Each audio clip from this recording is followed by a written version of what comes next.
সব খবর, কম সময়ে সব খবর একসাথে। খবরটা খুব বড় করে বলবো না, কিন্তু যতখানি বলবো তাতে করে আপনি জেনে যেতে পারবেন আজ কোথায় কি হলো। নিয়মিত এই আয়োজনে সবাইকে স্বাগত জানাচ্ছি, আমি শাওন দত্ত। ভূমি স্পর্শ করেছে ঘূর্ণিঝড় রিমালের অগ্রভাগ। সন্ধ্যা ৬টা থেকে ৯টা নাগাদ ভূমিতে আছড়ে পড়বে সাইক্লোনের কেন্দ্র। আবহাওয়া অফিস জানিয়েছে, বাগেরহাটের মোংলার কাছ দিয়ে পশ্চিমবঙ্গের সাগর আইল্যান্ড এবং পটুয়াখালীর খেপুপাড়া অতিক্রম করবে প্রবল ঘূর্ণিঝড়টি। এরই মধ্যে দমকা হাওয়া সহ বৃষ্টি হচ্ছে উপকূলে। রিমালের প্রভাব বাড়ছে উপকূলীয় জেলাগুলোতে। বৃষ্টির সাথে বাড়ছে বাতাসের গতিবেগ, যার প্রভাবে ফুঁসে উঠেছে নদী আর সাগরের পানি। স্বাভাবিকের তুলনায় কয়েক ফুট বেশি উচ্চতার ঢেউ আছড়ে পড়ছে তীরে। উপকূলের বাসিন্দাদের সাইক্লোন শেল্টারে সরিয়ে নেওয়া হচ্ছে। ঝড়ের কেন্দ্রে বাতাসের সর্বোচ্চ গতিবেগ ঘন্টায় ১৩২ কিলোমিটার পর্যন্ত হতে পারে। উপকূলীয় এলাকাগুলোয় ৮ থেকে ১২ ফুট উচ্চতার জলোচ্ছ্বাসে প্লাবিত হবার আশঙ্কা রয়েছে। উপকূলীয় মানুষের বেশিরভাগই আতঙ্কের মধ্যে আছে। তারা কখন সাইক্লোন শেল্টারে যাবে, কখন নদী পারাপার হবে। বাতাসে তুফান উঠতেছে, এরপরে আরো ঝড় বেশি আরো তুফান উঠবে।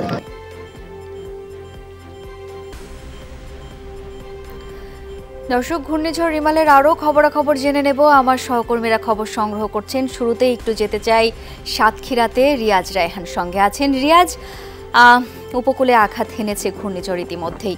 বর্তমান পরিস্থিতি কি দেখছেন সেটি একটু জানাবেন। সরকারের নির্দেশনা কতটা মানছে স্থানীয়রা, সেই সম্পর্কেও জানতে চাই।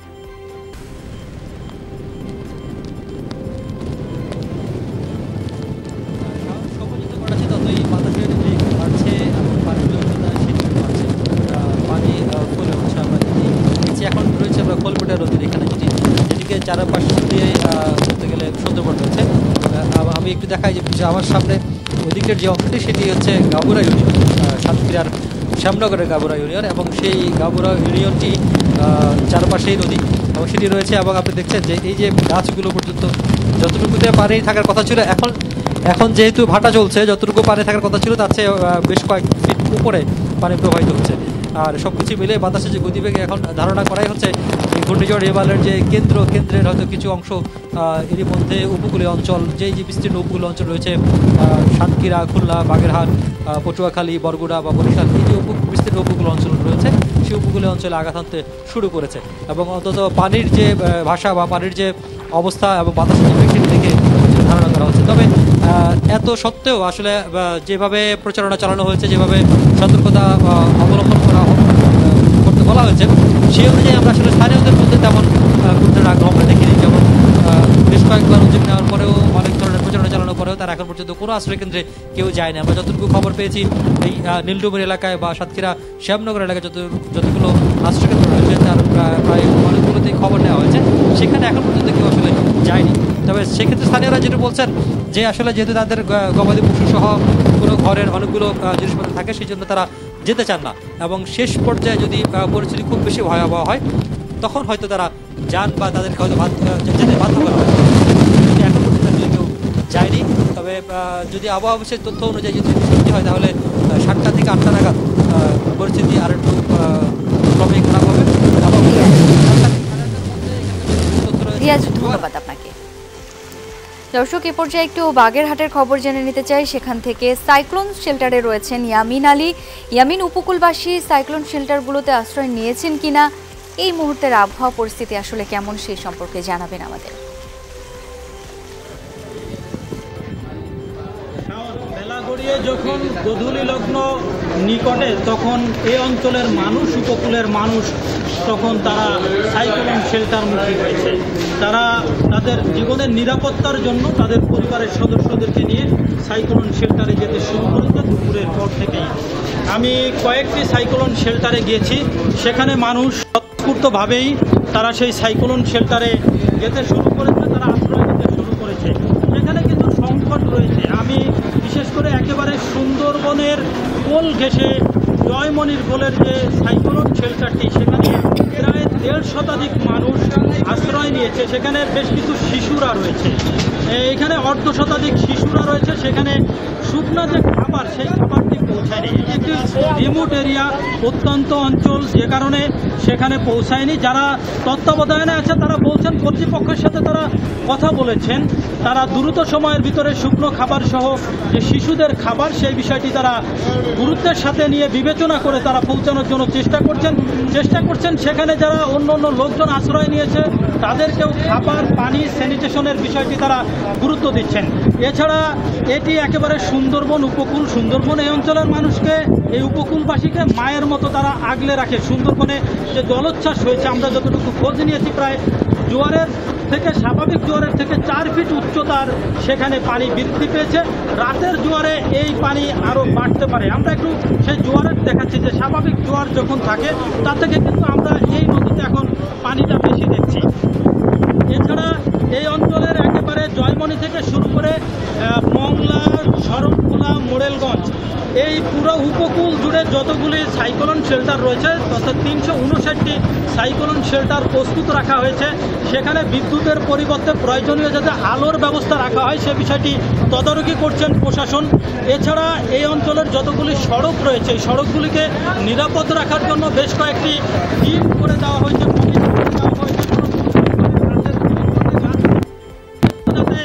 এই অঞ্চলের এই সড়কগুলিকে নিরাপদ করা যায়, মানুষ যাতে নিরাপদে বের হতে পারে বা স্বাভাবিকভাবে আসতে পারে স্বাভাবিক জীবনে, সেই বিষয়গুলি তদারকি করছে। এখানে প্রশাসন থেকে শুরু করে বেশ কয়েকটি উইং রয়েছে, তারা কাজ করছে। তারা স্বেচ্ছাসেবক যারা রয়েছে তারা কিন্তু একেবারে মাইকিং প্রত্যন্ত অঞ্চলে বা মানুষের দোরগোড়ায় পৌঁছায় যাচ্ছে, মানুষ যাতে আশ্রয়স্থলে যায়, নিজেদের জানমালের বা জীবনের যাতে ক্ষতি না হয় সেই বিষয়টি অত্যন্ত। অনেক ধন্যবাদ আপনাকে। এবার একটু পটুয়াখালীর খবর জেনে নিতে চাই। জাকারিয়া হৃদয় এখন সঙ্গে আছেন। হৃদয়, দুর্গত এলাকার মানুষ আশ্রয় কেন্দ্রে যাচ্ছে কিনা এই মুহূর্তের আবহাওয়া পরিস্থিতি জানতে চাই।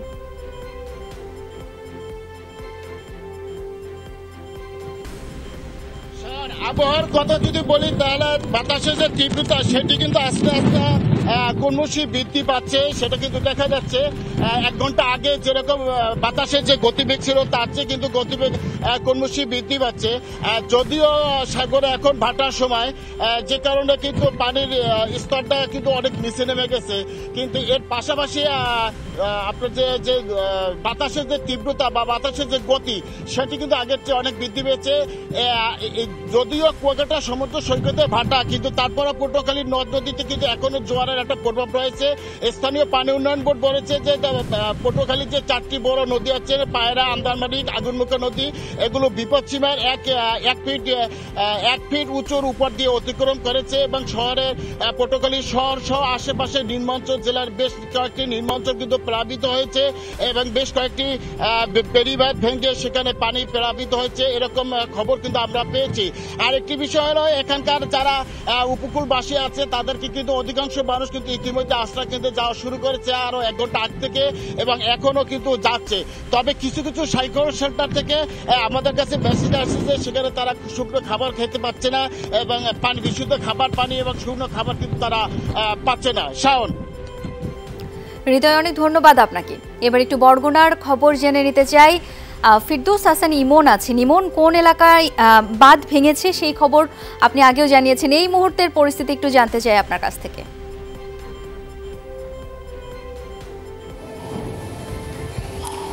মূলত বাঁধ যে এলাকায় ভেঙেছে সেখান থেকে আমি এসে একটি আশ্রয় কেন্দ্রে এসেছি, মূলত মানুষ আশ্রয় কেন্দ্রে আসা শুরু করছে কিনা সেটা দেখার জন্য। এর আগে আমি যেটি বলছিলাম যে আমতলির যে বাঁধ ভেঙেছে সেখানে কিন্তু ইতিমধ্যে কাজ শুরু করেছে পানি উন্নয়ন।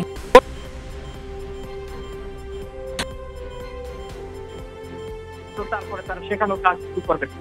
আমি এখন এই আশ্রয় কেন্দ্রে, এই যে বরগুনা সদর উপজেলার ডালভাঙ্গা এই এলাকায় একটি আশ্রয় কেন্দ্রে এসেছি এবং সেখানে এসে আমি স্বল্প সংখ্যক নারী এবং শিশুদেরকে মূলত এখানে বৃদ্ধ তাদেরকে এখানে দেখতে পাচ্ছি।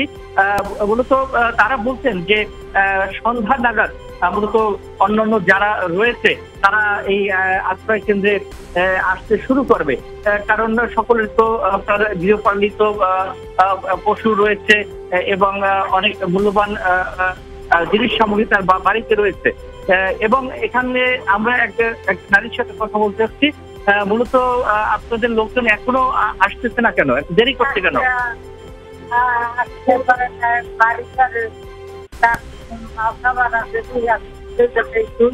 সারা সন্ধ্যা করাই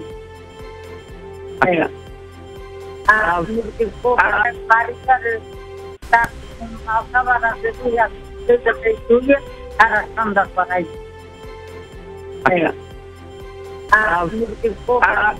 আমাকে বলছিলেন যে সন্ধ্যার পরে মানে এখানে যারা রয়েছে তারা এসে পড়বে।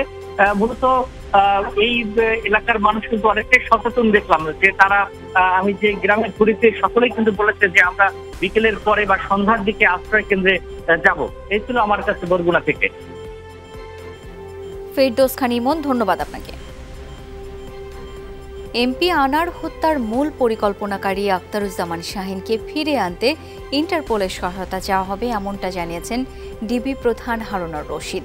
শাহিন যুক্তরাষ্ট্রে পালিয়ে গেছে ধারণা ডিবির। সকালে ডিবি প্রধান হারুনুর রশিদের নেতৃত্বে ৩ সদস্যের দল ভারত গেছেন। বাংলাদেশ সময় সকাল 11:30টায় তারা কলকাতা পৌঁছান। এর আগে শাহজালাল আন্তর্জাতিক বিমানবন্দরে তিনি সাংবাদিকদের সাথে কথা বলেন, জানান হত্যার তদন্তে কলকাতা পুলিশের সহযোগিতা চাওয়া হবে। তাছাড়া হত্যার ঘটনাস্থল পরিদর্শন করবে ডিবি টিম। এখনও মরদেহের খণ্ডাংশ পাওয়া না যাওয়ায় কলকাতা পুলিশের সাথে শনাক্ত কার্যক্রমেও অংশ নেবেন তারা। একই সাথে সিআইডির হেফাজতে থাকা জিহাদ হাওলাদারকেও জিজ্ঞাসাবাদ করবে বাংলাদেশ পুলিশ। এক্সিকিউশনের যে টিমের যে প্রধান তারা সকলেই কিন্তু বাংলাদেশ। এই ক্রাইমটা কিন্তু এক দেশে বাংলাদেশে তার প্ল্যান হয়েছে। প্ল্যান অনুযায়ী সে এখানে এসে পশ্চিমবঙ্গে কলকাতায় এসে সে প্ল্যানটা বাস্তবায়ন করেছে, অর্থাৎ তাকে হত্যা করে লাশ গুম করার জন্য তার অংশ বিষয় বিভিন্ন জায়গায় ফেলে দেওয়া হয়েছে। কলকাতা পুলিশের কাছে আমরা এসেছি, আমরা তাদের কাছে সহযোগিতা চাইব। বঙ্গবন্ধুর জীবনী ভিত্তিক ডকুমেন্টারি কলকাতায় মুজিবের খসড়া কপি পর্যবেক্ষণ করেছেন প্রধানমন্ত্রী শেখ হাসিনা। আজ সকালে গণভবনে তথ্যচিত্রটির খসড়া কপি দেখেন তিনি। জাতির পিতা বঙ্গবন্ধু শেখ মুজিবুর রহমানের জীবনে কলকাতা মহানগরীর বড় ভূমিকা রয়েছে। সেই বিষয়টিকে উপজীব্য করেই কলকাতায় মুজিব শীর্ষক তথ্যচিত্রটি নির্মাণ করেছেন ভারতের জাতীয় পুরস্কারপ্রাপ্ত চলচ্চিত্র পরিচালক গৌতম ঘোষ। প্রধানমন্ত্রীর উপপ্রেস সচিব KM সাখাওয়াত মন জানান, প্রধানমন্ত্রী তথ্যচিত্রটি দেখেন, নির্মাণ সংশ্লিষ্টদের এই সম্পর্কে তার মতামত ও বিভিন্ন নির্দেশনা দেন। বঙ্গবন্ধুর কলকাতার ইসলামিয়া কলেজে পড়া, বেকার হোস্টেলে থাকা, কলকাতা বিশ্ববিদ্যালয়ের ছাত্র আন্দোলনে জড়িয়ে পড়া, আলিমুদ্দিন স্ট্রিটে রাত কাটানো, পার্ক সার্কাসে ঘুরে বেড়ানো, ব্রিগেডের ময়দানে তার আগুন ঝরানো ভাষণ, এমন আরও অনেক কিছু তুলে এনেছেন চলচ্চিত্র পরিচালক গৌতম ঘোষ।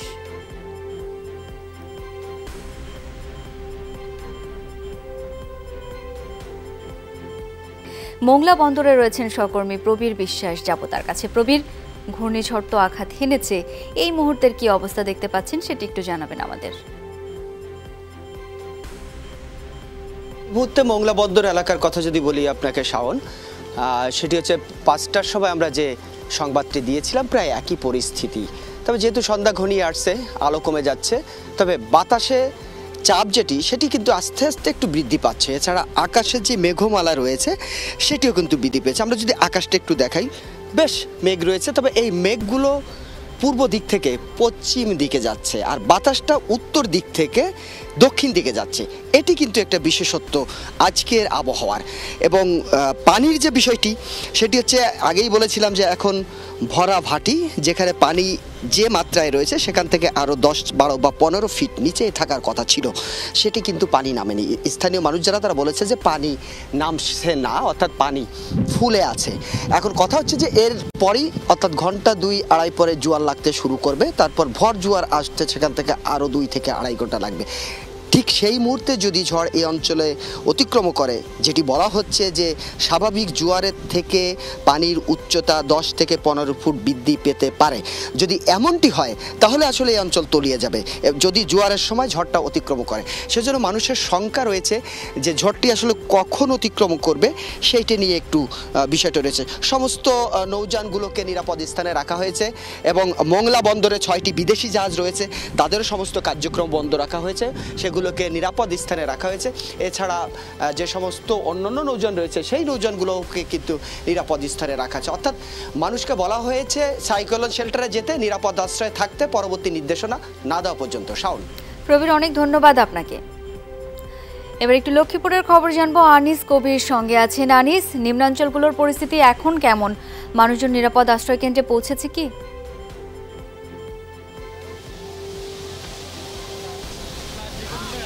শাওন, আসলে আপনি যেটি জানেন যে আমি আপনাকে জানানোর চেষ্টা করতেছি, যারা এই যে নিম্ন অঞ্চল যেটি হয়েছে এটি হচ্ছে আসলে এক ধরনের লক্ষ্মীপুর জেলার যে রামগতি এবং কমলনগরের যে বেড়িবাঁধটা ছিল, এই বেড়িবাঁধটি কিন্তু দীর্ঘদিন যাবৎ না হওয়ার কারণে কিন্তু এই লক্ষ্মীপুর এবং কমলনগরবাসী কিন্তু এক ধরনের এই নিম্ন অঞ্চলে কিন্তু সবসময় কিন্তু তারা প্লাবিত হচ্ছে। আর এদিকে এই নিম্ন অঞ্চলে বর্তমানে যে লক্ষ্মীপুরের রামগতি কমলনগরে এই যে আমি যে নাসিরগঞ্জ বাজারে যে দাঁড়িয়ে আছি, সেই বাজার কিন্তু 3 কিলোমিটার দূরত্ব কিন্তু সেই ভেঙে ভেঙে চলে আসছে। এখন বর্তমানে এই বাজার বর্তমানে এই বেড়িবাঁধটি ভেঙে যাওয়ার কারণে প্রতিনিয়ত কিন্তু এতে করে যে এখন বর্তমানে পানি ঢুকতেছে এবং পানি ঢুকছে প্রতিনিয়ত, এবং এই নিম্ন অঞ্চলে প্লাবিত হওয়ার কারণে বর্তমানে প্রতিটি ঘরে এবং প্রতিটি বাড়িতে পানি ঢুকে এবং তারা এক ধরনের মানবতার জীবনযাপন করছেন। তবে প্রশাসনের পক্ষ থেকে এখন পর্যন্ত কোনো সহযোগিতা বা কোনো তৎপরতা দেখা যায়নি, কারণ এই যে যারা এখন পানিতে নিম্নচে পড়ে আছে এবং এই যে বেড়িবাঁধটি আছে বর্তমানে যে এখানে সকাল থেকে কিন্তু তারা আমি বলা হচ্ছে যে তারা বিভিন্ন জিও ব্যাগ এবং অন্যান্য তাদের যে ছিল তারা চেষ্টা করছে বেড়িবাঁধটি রক্ষা করার জন্য, কিন্তু এতে করে তারা সেই রক্ষা না পাওয়ার কারণে কিন্তু এখন তারা বলছেন যে প্রশাসনের পক্ষ থেকে জোরালো দাবি জানাচ্ছেন যে রামগতি এবং কমলনগর যদি বেড়িবাঁধটা যদি দ্রুত কার্যকর হয় তাহলে এই সাধারণ মানুষের যে বর্তমানে দুর্ভোগ এবং যে বর্তমানে যে নিম্নাঞ্চলে যে পানি তারা যে অবস্থানরত আছে সেটি থেকে তারা মুক্তি পাবেন বলে তারা আমাকে জানিয়েছেন। শাওন। আনিস, অনেক ধন্যবাদ আপনাকে। এ পর্যায়ে একটু সাতক্ষীরার খবর জেনে নিতে চাই। সহকর্মী আকরামুল ইসলাম সঙ্গে যোগ দিয়েছেন। আকরাম, বাঁধ সংলগ্ন এলাকা থেকে বাসিন্দাদের সরিয়ে নেওয়া হয়েছে কিনা, কি অবস্থা এখনকার?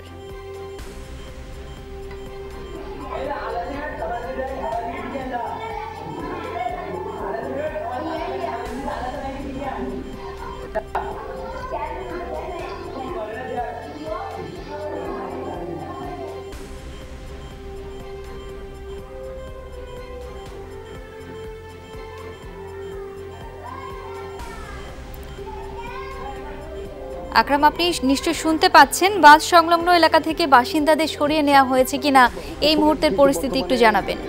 যে হচ্ছে ঝড়ো বাতাস এবং যে বৃষ্টি সেটি কিন্তু অব্যাহত রয়েছে, এবং উপকূলীয় অঞ্চলে যে নদীতে যে তীব্র ক্ষিপ্রতা, নদীর যে ঢেউ সেটি কিন্তু এখনো চলছে। এ থেকে আমরা বলতেই পারি বা আবহাওয়া অধিদপ্তর বলছে যে ঘূর্ণিঝড়ের যে অগ্রভাগ সেটি কিন্তু উপকূল অঞ্চল অতিক্রম করছে। তো দিনভর আশ্রয় কেন্দ্রগুলোতে কোনো মানুষ না আসলেও বিকেলের পর থেকে কিন্তু আশ্রয় কেন্দ্রগুলোতে সাধারণ যে মানুষ রয়েছে তীরবর্তী তারা কিন্তু আশ্রয় কেন্দ্রে আসতে শুরু করেছেন। তো আমরা যেটি লক্ষ্য করছি আশ্রয় কেন্দ্রগুলোতে বেশিরভাগই শিশু এবং যারা বয়স্ক মানুষ রয়েছেন তারা আসছেন এবং ইতিমধ্যে তারা আশ্রয় গ্রহণ করেছেন। পাশাপাশি যারা এখনো আশ্রয় কেন্দ্রে আসেননি তারাও কিন্তু আশ্রয় কেন্দ্রে আসবেন এমনটি আমাদেরকে তারা বলেছেন যে সন্ধ্যার পরই কিন্তু তারা আরও যে সকল স্থানীয় মানুষরা রয়েছেন তারা আশ্রয় কেন্দ্রে ধীরে ধীরে কিন্তু প্রবেশ করবেন এবং আশ্রয় কেন্দ্রগুলোতে তখন কিন্তু একটি ভিড় লেগে যাবে। সময় যতই ঘনিয়ে আসছে, সন্ধ্যা ঘনিয়ে আসছে, ততই কিন্তু সাধারণ মানুষ, উপকূলীয় বাসিন্দা যারা তাদের মধ্যে কিন্তু একটু আতঙ্ক দেখা দিচ্ছে যে সন্ধ্যার পর বিকেলের যে নদীতে যে পানির স্রোত বা পানির যে ক্ষিপ্রতা, যে জলোচ্ছ্বাস তৈরি হয়েছে, এরপর যখন রাত হবে তখন বেড়িবাঁধগুলো থাকবে কিনা বা উপচে লোকালয়ে পানি প্রবেশ করবে কিনা এমন একটি আতঙ্ক মনে, যার ফলে এখনই কিন্তু তারা আশ্রয় কেন্দ্রগুলোর খোঁজ করছে বা আশ্রয় কেন্দ্রগুলোতে তারা কিন্তু আসতে শুরু করেছে। আমি যে আশ্রয় কেন্দ্রটি রয়েছে এটি বুড়ি গোয়ালিনী ফরেস্ট সরকারি প্রাথমিক বিদ্যালয় আশ্রয় কেন্দ্র। এখানে কিন্তু সাধারণ যারা এলাকার মানুষ তারা আসতে শুরু করেছেন এবং সন্ধ্যার পর এখানে লোকজন আরও আসবে এমনটি তারা বলছেন। শাওন। আকরাম, অনেক ধন্যবাদ আপনাকে। সাবেক আইজিপি বেনজির আহমেদের সম্পত্তি ক্রোক এবং ব্যাংক হিসাব জব্দ করার প্রক্রিয়া চলছে, এমনটা জানিয়েছেন দুদকের আইনজীবী খুরশিদ আলম খান। এই বিষয়ে আদালতের আদেশ বাস্তবায়নের প্রক্রিয়া শুরু হয়ে গেছে। অন্যদিকে দুদকের সক্ষমতা ক্ষমতা নিয়ে প্রশ্ন তুলেছেন সুপ্রিম কোর্ট আইনজীবী সমিতির সভাপতি ও জাতীয়তাবাদী আইনজীবী ফোরামের সিনিয়র সহসভাপতি ব্যারিস্টার মাহবুব উদ্দিন খোকন। বলেন, দাঁতহীন দুদকের মাধ্যমে সাবেক আইজিপি বেনজির আহমেদকে সরকার খালাস পাইয়ে দেয় কিনা তা নিয়ে শঙ্কা রয়েছে। দুপুরে সুপ্রিম কোর্ট প্রাঙ্গণে সাংবাদিকদের সাথে আলাপে তিনি একথা বলেন। দুদক থেকে যদিও সিজ করেছে সম্পত্তি, শেষ পর্যন্ত দুদক কি করে, কারণ দুদকের বিশ্বাস করতে পারবেন না। দুদকের কাজের প্রতি আপনাদের চ্যালেঞ্জ আছে, হ্যাঁ সেটা বলতে পারেন, কিন্তু আস্থা নেই সেই কথাটা বলতে তো আপনি পারেন না। আর কার কি আস্থা থাকবে না থাকবে তাতে দুদকের কিছু যায় আসে না। অ্যাকাউন্ট, ওনার কোম্পানির নামের ব্যাংক অ্যাকাউন্ট এইগুলি জব্দ করা, ফ্রিজ করার জন্য আমরা পরামর্শ করব। পরামর্শ করে এর বিরুদ্ধে কি ব্যবস্থা নেওয়া যায় সেটা আমরা দেখব। এবার গ্রামীণ ব্যাংক থেকে ক্ষমতার অপব্যবহার করে পারিবারিক মালিকানাধীন প্রতিষ্ঠানকে ঋণ দেওয়ার অভিযোগ ডক্টর মোহাম্মদ ইউনূসের বিরুদ্ধে। রোববার বেলা 12টায় দুদকের প্রধান কার্যালয়ে এই সংক্রান্ত অভিযোগ জমা দেয় গ্রামীণ ব্যাংকের ডিএমডি প্রদীপ কুমার সাহা। বলেন, 90-এর দশকে ডক্টর ইউনূস গ্রামীণ ব্যাংকের এমডি থাকাকালে নিয়ম নীতি তোয়াক্কা না করেই পারিবারিক প্রতিষ্ঠান প্যাকেজেস কর্পোরেশন লিমিটেডকে 9.5 কোটি টাকা ঋণ দেন। ডক্টর মোহাম্মদ ইউনূস নিজের প্রণীত এবং স্বাক্ষরিত গ্রামীণ ব্যাংক ক্রয় নীতিমালা লঙ্ঘন করে একক সিদ্ধান্তে উচ্চ দরে গ্রামীণ ব্যাংকের মতো একটি বৃহৎ প্রতিষ্ঠানের যাবতীয় প্রকাশনার কোটি কোটি টাকার দরপত্র এককভাবে তার পরিবারের প্রতিষ্ঠান প্যাকেজেস কর্পোরেশনকে দেন। দর্শক, আরও একবার আমরা ঘূর্ণিঝড় রিমেলের খবরাখবর জেনে নেব সহকর্মীদের কাছ থেকে। এখন পতেঙ্গায় রয়েছেন আলামিন শিকদার, যাচ্ছি তার কাছে। আলামিন, সাগর পাড়ের কি অবস্থা দেখছেন? রিমেলের প্রভাব সম্পর্কে জানতে চাই আপনার কাছ থেকে।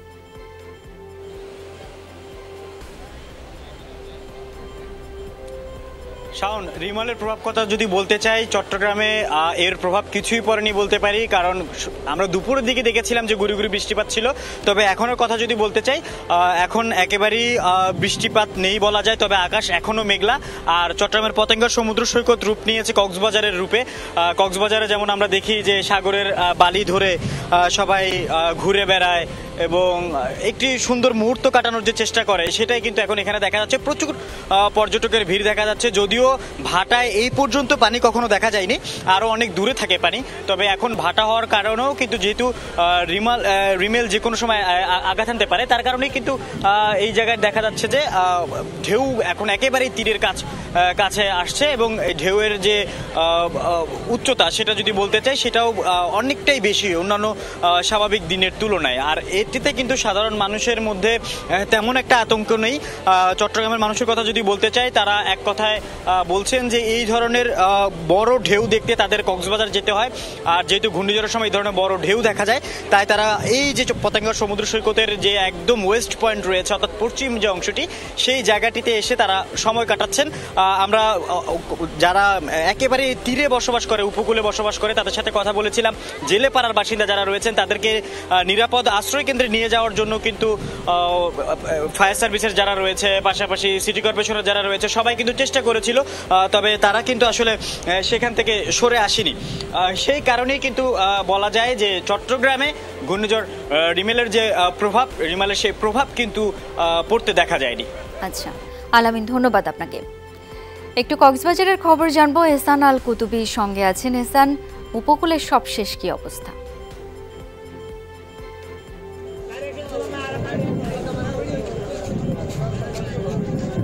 শাওন, উপকূলের সর্বশেষ অবস্থা হচ্ছে কক্সবাজারের। আজকে আমরা তো সারাদিন দেখাচ্ছিলাম বঙ্গোপসাগরের অবস্থা এবং সাগরের বিশাল বিশাল ঢেউ সহ সব কিছু দেখিয়েছে। কিন্তু এই জোয়ারের যে তাণ্ডব ছিল, জোয়ারের যে পানির যে উচ্চতা বৃদ্ধি পেয়েছে জোয়ারের কারণে, তীব্র স্বাভাবিকের চেয়ে 2 থেকে 3 ফুট পানি বৃদ্ধি পেয়েছিল। সেই কারণে কিন্তু আমি এখন যে এলাকায় আছি, এটা হচ্ছে কক্সবাজারের শুটকি মহাল হিসেবে পরিচিত, শুটকির জন্য এক বিখ্যাত এলাকা। এটা হচ্ছে নাজিরা আন্ডারটেক, এখানে কিন্তু যে নিম্নাঞ্চল রয়েছে নিম্নাঞ্চলে পানি উঠেছিল। আমরা দেখছি আমার ঠিক ডান পাশে কিন্তু আমরা অনেককেই দেখতে পাচ্ছি তারা ঘর বাড়ি ছেড়ে ইতিমধ্যে নিরাপদ আশ্রয়ের দিকে ছুটে যাচ্ছেন এবং তারা পরিবার পরিজন নিয়ে একেবারে আসবাবপত্র নিয়ে বাড়িঘর ছেড়ে একেবারে আশ্রয় কেন্দ্রের দিকে যাচ্ছে। এখানে দেখছি যে আমরা একটি গাড়িও এসেছে, গাড়িতে করে কিন্তু জেলা প্রশাসনের পক্ষ থেকে এবং পৌরসভার পক্ষ থেকে গাড়ির ব্যবস্থা করা হয়েছে। সেই গাড়িতে করে কিন্তু সবাই নিরাপদ আশ্রয়ে যাচ্ছেন। আমরা একটু এই বিষয়ে আর একটু জানবো, এখানে আছেন স্থানীয় কাউন্সিলর, একটু যদি বলতেন আসলে সবাইকে নিরাপদে নিয়ে যাওয়ার জন্য কি ব্যবস্থা করছেন, কি কাজ করা হচ্ছে? আমরা আজকে সকাল থেকে মাননীয় জেলা প্রশাসক কক্সবাজারের নির্দেশে এবং আমাদের কক্সবাজার পৌরসভার মাননীয় মেয়র মহোদয়ের নির্দেশে পুলিশ প্রশাসন সহ সকলে মিলিয়ে আমরা আজকে সকাল থেকে এখানে থেকে মানুষগুলি আমরা নিরাপদ আশ্রয় নিয়ে যাচ্ছি। এখন আমাদের দুই একবার আমাদের মাননীয় জেলা প্রশাসক এখানে এসেছেন, জেলা প্রশাসনের কর্মকর্তারা এখানে আছে এবং আমরা এখন কিন্তু সকাল থেকে এই পর্যন্ত মানুষগুলিকে নিরাপদ আশ্রয় নিয়ে যাচ্ছি। আপনার এলাকায় সকালে পানি উঠেছে, নিম্নাঞ্চল প্লাবিত হয়েছে। হ্যাঁ, আমাদের অধিকাংশ এলাকার সকালে পানিতে প্লাবিত হয়েছে। আমরা এই দুপুরের পর থেকে কিন্তু ব্যাপক আকারে মানুষ আমরা আশ্রয় কেন্দ্রে নিয়ে যাচ্ছি।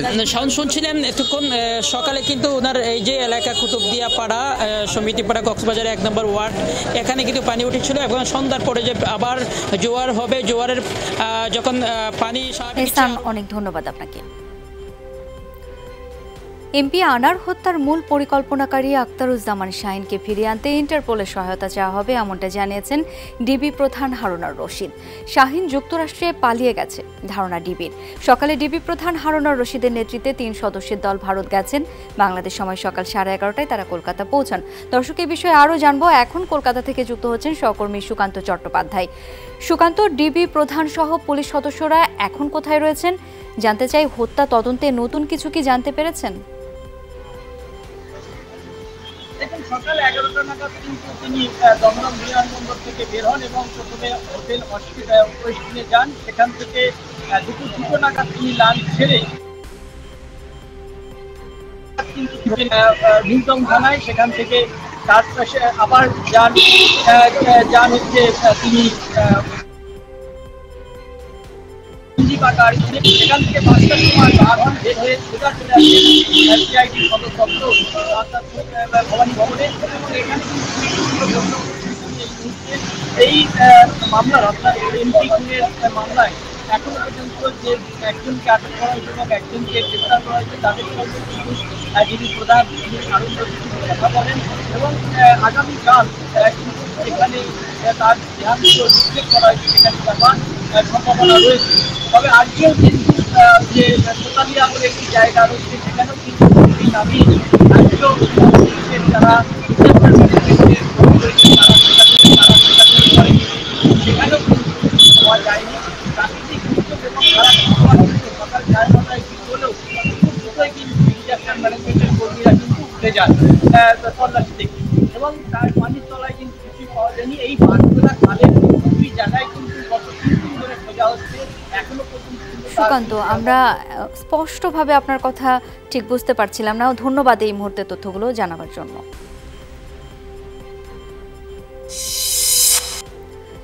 টাঙ্গাইলে ঈদের ডাবল খুশির অফারে যমুনা ফ্রিজ কিনে মোটরসাইকেল উপহার পেয়েছেন এক ব্যক্তি। বিকেলে ঘাটাইলের ময়মনসিংহ রোডের যমুনা প্লাজা থেকে একটি 150 সিসির পেগাসাস মোটরসাইকেলের চাবি বিজয়ী আরিফুজ্জামানের হাতে তুলে দেওয়া হয়। আরিফুজ্জামান জানান, ঈদ উপলক্ষে একটি ফ্রিজ কিনেছিলেন তিনি। ঈদের ডাবল খুশির অফারে রেজিস্ট্রেশন করে একটি মোটরসাইকেল উপহার পান। আমি আমার জীবনে কখনো পুরস্কার পাই নাই, তো এখানে আমার আল্লাহর কুদরতিভাবে পুরস্কার পাইছি, আমার কাছে খুবই ভালো লাগছে। 348 লিটারের একটা ফ্রিজ কিনছি, ওইটার থেকে আর কি এই একটা হুন্ডা প্রাইস পাওয়া গেছে। 10,000 টাকার উপরে বেশি প্রোডাক্ট কিনলেই কাস্টমার রেজিস্ট্রেশন করে ডাবল খুশি অফারে প্রোডাক্টটা সে এনজয় করতে পারবে। যুক্তরাষ্ট্রের বিপক্ষে জয় আর পরাজয় দুটোকেই অনুশীলনের অংশ মনে করেন তানজিদ তামিম। বলেছেন, সিরিজ হারে বেদনা থাকলেও মনোবল ভাঙেনি দলের। বিশ্বকাপে দলের হয়ে রাখতে চান অবদান, যেখানে 2023 বিশ্বকাপের অভিজ্ঞতা কাজে দেবে বলে বিশ্বাস তামিমের। বলছেন, কঠিন সেই অভিজ্ঞতা দ্রুতই শিখিয়েছে তাকে।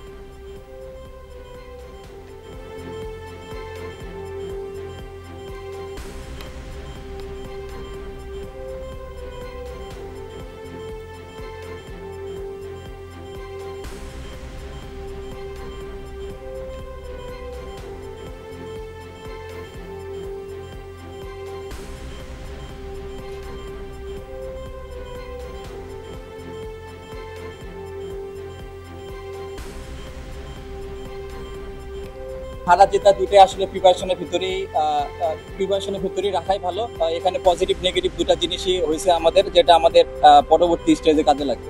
আসলে হতাশ না, দেখেন সবারই মন খারাপ ছিল, আর প্রত্যেকটা হারই আর কি সবার জন্য খারাপ লাগে।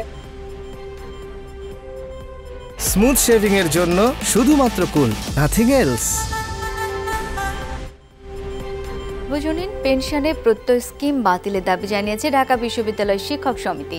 সকালে ঢাকা বিশ্ববিদ্যালয়ের অপরাজেয় বাংলার সামনে মানববন্ধনে শিক্ষকরা এই দাবি জানান। বলেন, এই স্কিমের ফলে পাবলিক বিশ্ববিদ্যালয়ের কর্মরত নতুন যোগদান করা শিক্ষকরা বৈষম্যের শিকার হবেন। এই প্রজ্ঞাপন বাতিল না করলে আগামী 28 মেও 4 জন অর্ধবেলা কর্মবিরতি পালনের ঘোষণা দিয়েছেন শিক্ষকরা।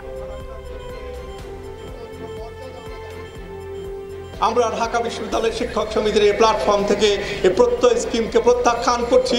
যেমনইভাবে আমাদের এই বিশ্ববিদ্যালয়ের 1100 শিক্ষক লিখিতভাবে এই প্রত্যয় স্কিমকে প্রত্যাখ্যান করেছে।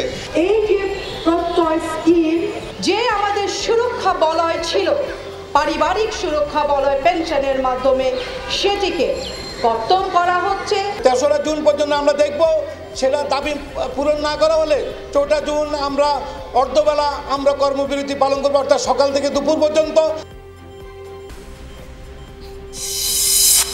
মৌলভীবাজারে টেকসই উন্নয়ন, অভিষ্ট অর্জন এবং নৈতিক শিক্ষার প্রসারে মন্দির ভিত্তিক শিশু গণশিক্ষা কার্যক্রম প্রকল্পের ভূমিকা শীর্ষক জেলা কর্মশালা অনুষ্ঠিত।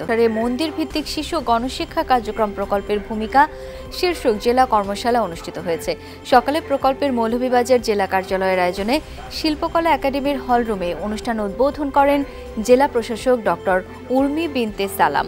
উদ্বোধনী অনুষ্ঠানে সভাপতিত্ব করেন অতিরিক্ত জেলা প্রশাসক আব্দুস সালাম চৌধুরী। এছাড়া বিশেষ অতিথি ছিলেন অতিরিক্ত পুলিশ সুপার মোহাম্মদ সারওয়ার আলম, স্থানীয় সরকারের উপপরিচালক মল্লিকা দে, বাংলাদেশ পূজা উদযাপন পরিষদ সভাপতি আশু রঞ্জন দাস সহ অনেকে। অনুষ্ঠানে কর্ম অধিবেশনে 5টি গ্রুপে 150 জন শিক্ষক শিক্ষিকা অংশ নেন। জীববৈচিত্র্য রক্ষায় সচেতনতা তৈরি বিকল্প নেই। সকালে বন অধিদপ্তর আয়োজিত আলোচনা সভায় এমন আহ্বান জানানো হয়। জলবায়ু পরিবর্তনের প্রভাব, প্রাকৃতিক সম্পদের অপব্যবহার ও বন্যপ্রাণীর সংকটাপন্ন অবস্থা সম্পর্কে সচেতনতা বাড়ানো এই দিবসটির লক্ষ্য। এবারের প্রতিপাদ্য পরিকল্পনায় অংশগ্রহণ, জীবের বৈচিত্র্য সংরক্ষণ। সরকারিভাবে দিবসটি উপলক্ষে আলোচনা সভার আয়োজন করা হয়। মুন্সিগঞ্জে হামদর্দ বিশ্ববিদ্যালয় বাংলাদেশের স্প্রিং 2024 সেমিস্টারের নবীন বরণ অনুষ্ঠিত হয়েছে। সকাল থেকে বিশ্ববিদ্যালয় ক্যাম্পাসে এই উপলক্ষে ছিল নানা আয়োজন। নবীন শিক্ষার্থীদের ফুল দিয়ে বরণ করে নেয় বিশ্ববিদ্যালয় কর্তৃপক্ষ। অনুষ্ঠানে শিক্ষা প্রতিষ্ঠানের নতুন ভর্তি হওয়া 60টি বিভাগের 4 শতাধিক শিক্ষার্থী অংশ নেয়। অনুষ্ঠানে প্রধান অতিথি হিসেবে উপস্থিত ছিলেন হামদর্দ ল্যাবরেটরিজ বাংলাদেশের চিফ মোতাওয়াল্লি ও ব্যবস্থাপনা পরিচালক ডক্টর হাকিম মোহাম্মদ ইউসুফ হারুন ভুইয়া, বিশ্ববিদ্যালয়ের উপাচার্য সহ হামদর্দের ঊর্ধ্বতন কর্মকর্তারা।